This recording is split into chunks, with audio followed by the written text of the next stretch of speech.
Selamat datang teman-teman, balik lagi ke video kita ya.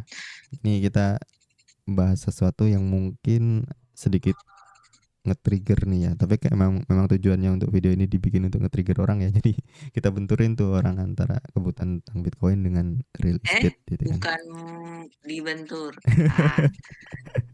Tapi tuh kita sebagai generasi milenial yang katanya nggak bisa beli rumah Hmm, atau punya tempat tinggal, hmm. kita di sini uh, mau mencoba Brainstorming ya. mendata ya, Ya, brainstorming kita. brainstorming, breakdown the challenges and the obstacles. Hmm. Brainstorming sebenarnya yang kita hadapi, faktor-faktor yang terlibat, variabel-variabel yang ada itu apa saja dan seperti apa. Tapi disclaimer dulu ya, ini bukan saran finansial, tapi kita mencoba diskusi aja buat sama teman-teman kan. Nggak harus Yes, apa, oh lu harus beli real estate, lu harus beli Bitcoin, enggak. Jadi keputusannya tetap balik lagi ke teman-teman.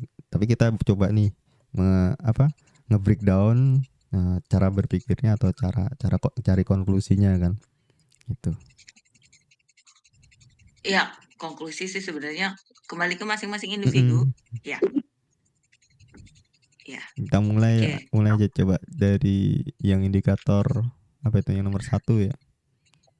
Nomor satu. Kita tuh buka dari challenge dulu. Oh, challenge-nya Challenge dulu. atau oke, challenge. Mungkin bisa Apa nih? dibesarin lagi nggak? Ini masih kecil di aku. Bisa. Ah. Oh, nggak makin besar. Oh enggak, maksudnya di zoom in, di zoom in. Zoom in nggak? Iya, di zoom in. Nah, enggak kelihatan ntar. Oke, challenge-nya apa nih? Aduh, turun ke bawah malah dia. Oke, Mending challenge. ah, Mending KPR kan menyisikan uangnya sama, tapi pasti dapat rumah. oh Nah, ini apa nih maksudnya? dibandingin ya. Jadi dibandingin antara kita mau beli Bitcoin sama beli rumah Sebelumnya nih. nanya, KPR itu apa sih? Gimana sih? KPR itu kan ini ya, kredit kepemilikan. Jadi Suatu sistem uh, kita pengkreditan ya, pembelian suatu properti, real estate properti dalam hal ini bentuknya biasanya rumah huni mm, dengan sistem pembayaran secara angsuran, cicilan mm, dalam durasi waktu yang cukup lama. Nanti jadi setiap bulan membayar sejumlah uang dalam durasi waktu tersebut. Nah, terus apa nih maksudnya? Menyisikan uangnya sama tapi pasti dapat rumah. Gimana? Bisa dijelasin, Arif? jadi kan challenge-nya kalau kita KPR itu kan sebenarnya kita ngutang ya, maksudnya ngutang dengan cara mencicil rumahnya itu udah nanti Ya, bisa bisa dapat atau pasti dapat, dan pastinya itu masih probability kan. Andaikan kita di tengah jalan nggak nerusin juga ya tergantung apa kontrak atau persetujuannya juga kan. Cuman kan yang jadi challenge kan kayak kalau kita KPR tuh dengan menyisihkan uang sedikit demi sedikit, dan nanti jadinya eh, dapat dapat rumah nih.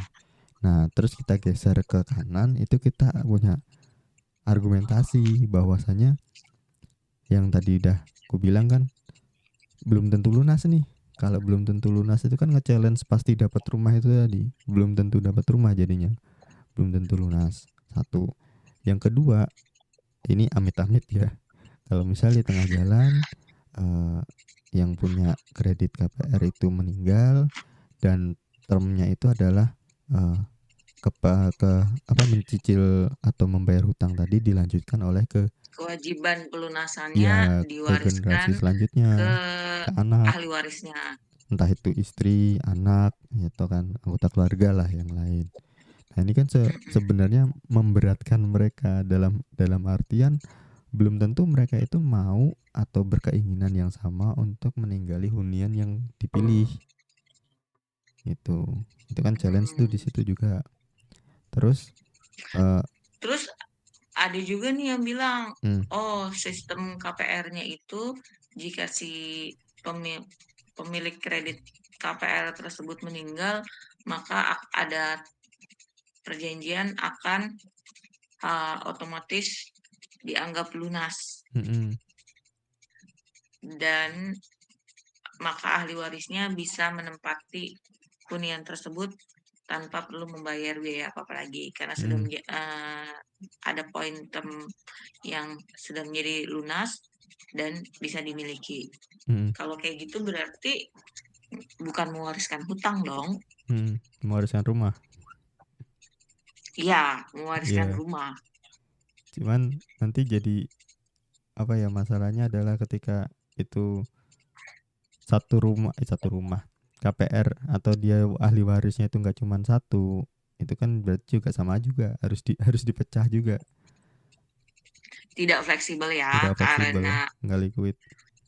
kalau itu dianggap sebagai warisan, ya warisannya berupa bentuk satu rumah gitu. Mm-mm, Belum tentu ahli warisnya domisili di situ mm-mm, dan akan menggunakan itu untuk sebagai hunian tempat tinggal.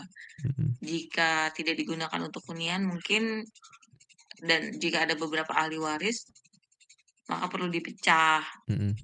Kalau dipecah, ya rumah nggak mungkin dong yang satu dapat Iya, pintu pagernya doang, yang satu dapat gentengnya doang. nggak mau Ya lah. tentu saja harus dijual. Betul.